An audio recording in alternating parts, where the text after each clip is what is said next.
Ayan, hello guys, nandito ako ngayon sa Devon Tire Supply. Ito, nabakal yung gulong natin. So kailangan natin magpalit.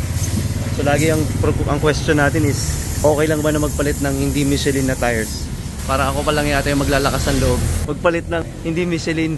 Kasi in terms of sa presyo, parang reasonable. Tapos in terms of quality, na-explain naman sa akin ni John, which is yung tumutulong sa akin dito, ano yung pros and cons if magmi-Michelin ako o mag different brand ako. So yung brand na nire-recommend nila is Radar na gulong ito, which is made in Thailand. So ito ngayon, nandito sa kasama si John. John, thank you very much. At si Sir Owner, Sir Mario pa ba? Yan, sila yung nag-assist sa akin. Napakamatulungin po nila at saka grabe po yung expertise nila sa tires. So marami kaming nagtatanong talaga na yung mga daming nabutasan ng gulong na nagdadalawang isip na magpalit ng ibang klaseng gulong. So based dun sa paliwanag ni John, na-convince niya ako. Yun. So yung radar ang nilagay ko, 1 year warranty. 1 year warranty. May factory defect. Tapos may din na sir yung radar. Thailand and or Indonesia. Meron size na Thailand, meron din size na made in Indonesia. Okay. So in terms of quality dyan, ano naman ang quality? Kasi halos kadalasan ng review sa akin talaga good review talaga. Kasi never pa ako nagkaroon ng problema. Sa tagal-tagal kong binigay rito sa Radar, wala akong naging bad review. And then marami siya, talagang pro siya in SUV tires, mga off-road tire. Tapos nag-manufactured na rin sila para dito sa mga compact, sa mga sedan. Mga quality, good quality talaga. Mare-recommend ko rin talaga si Radar. okay. Kung sa cost, kasi si Michelin, even talaga, tibay talaga si Michelin. Pero si Radar, good quality rin talaga eh. Kasi kaya nga na in Radar tires, yung quality, yung tibay, yung durability, talagang nandun sa tire na. Tapos ano yung price point niya? Yung price point niya talagang, in terms of price, talaga halos kalahati ng price ng yung branded natin eh. So di ba nag-inquire din ako, meron kayo ng PS5? PS5, na same PS5. specs. Same specs. So magkano yung presyo natin doon? Ang presyo natin doon, nasa 16,000 each. 6,000 each. Oo. So si Radar? Si Radar, na bigay ko na lang kay sir ng for 2 pieces, ano ba tayo na? 17,500. 17,500. Pre-installation na, pre-balancing.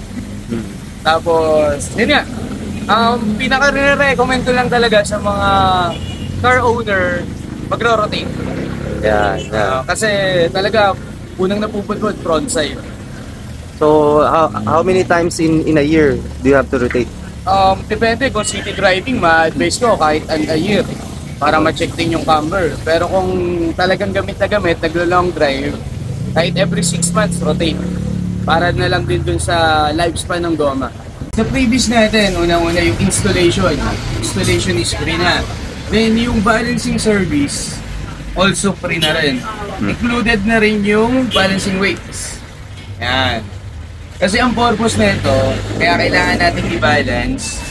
Sometimes pag tumatakbo ng 60, 100, up, kaya mapapansin nyo, yung steering wheel nyo nagpa-vibrate pag na-reach yung specific speed na ganun. Yun yung ginagawa nito ng balancing, balancing weights. Yan. Ito yung tinatawag nilang 1 bar. So, typical sa other shop is nag-charge sila dito sa balancing weight. Pero dito sa amin, included na sa services na na-offer namin. Ayos. Yan. Kasi minsan, lalo na pag malalaki yung gulong, umaabot ng 5 bars, 3 bars, minimum na yun para may balance lang yung isang gulong. Typically naman, ang binabalance is only front side kasi andun lang din yung steering wheel. Pero mas maganda kung 4 na para magro-rotate ka kasi pinaka-advise ko talaga ang goma na ro-rotate. May specific kilometer or time lane nyo na lang para basta kailangan ma-rotate kasi unang napupulpod lagi, harap. Ang ano ko lang doon, sa rotation, para at least nakikita nyo rin kung nasa camber ba o wala yung unit nyo. At least makakasave kayo sa tire. Para yung lifespan ng tire nyo, tumagal talaga. So ano dito dyan? Yeah. 40... 40th week of 2023. 40th week of 2023. So anong ibig sabihin niya? Yan yung DOT ng tire. DOT. So, date of manufactured niya. Date of trade or date of manufactured.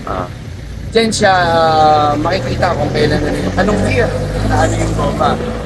Then, regards dun sa, kasi malaking diskusyon na to sa market talaga eh. Ang nagsabi na is ano ng big company, hindi ko na lang papangalanan. And then, renewing na rin kami ng mga tire manufacturer. Mag-i-start ang ano ng goma kung kailan mo siya kinabit. Ang lifespan ng goma. Ang lifespan ng goma. Okay. As long as yung storage mo is hindi naaarawan, hindi rin nauulanan. Okay. Para hindi magano yung goma. Pero talagang malaking diskusyon. Walang kinalaman. Sa industriya ng Oo. gulong eh. May nagsasabi ganyan. Pero Based on experience. Experience. Talaga. Not just Kasi based on katulad- vlogging. not on vlogging. Talagang iyaano ko. Kasi for example, ang gulong, may mga gulong na akong pinapalitan dito. 12 years, 10 years, 8 years. Regards sa ano, lumalagpas talaga ng 5 years. Depende talaga sa paggamit ng unit. Sa pagdadrive din. Tsaka Sa sa klase pag-alaga. ng kalsada. Pag-aalaga, yun talaga. Sa pag-maintain. Maintenance. So. Kaya yung advice ko na rotation, talaga kailangan may execute yun. Kasi every time, bibili ka ng dalawa. Dalawa lagi ng dalawa. Imbis na mamamaximize mo yung lifespan talaga ng goma, talagang mahuhuna ka agad mapudpod yung front side. Based on my experience. Sa lahat naman ng pinapitan ko, okay naman eh. Wala naman naging problema. Ayos. Diba, ganito sila kaano dito, kaasikaso. Sa ibang tire shop, wala na silang pakialam doon sa gulong mo eh. Dito irarap nila para hindi madumi yung kotse. Ay, yun yung customer service na hindi kayang pantayan. Diba? Ba dyan? Ano pangalan nyo kuya? Thank you kuya. Si Idol si Richard Goma. Ayan. O yun, ayos. So dito sa Devon Tire Supply, ilang dekada na kayo? Going 3 decades 3 decades na, 30 years. Grabe. So, andito yung location nila. Ilalagay ko na lang sa comment section. Tsaka yung FB nila, tsaka yung contact number ni John. Para pag may inquiries kayo, o marami tayo kasing nabutasan ng gulong na wala tayong ibang option kundi bumili ng Michelin eh. So, dito, maaasahan nyo na i-explain nila sa inyo mabuti kung ano yung ginagawa, ano yung reason ba't ginagawa, ano yung value, tsaka yung quality ng gulong na binibili ninyo.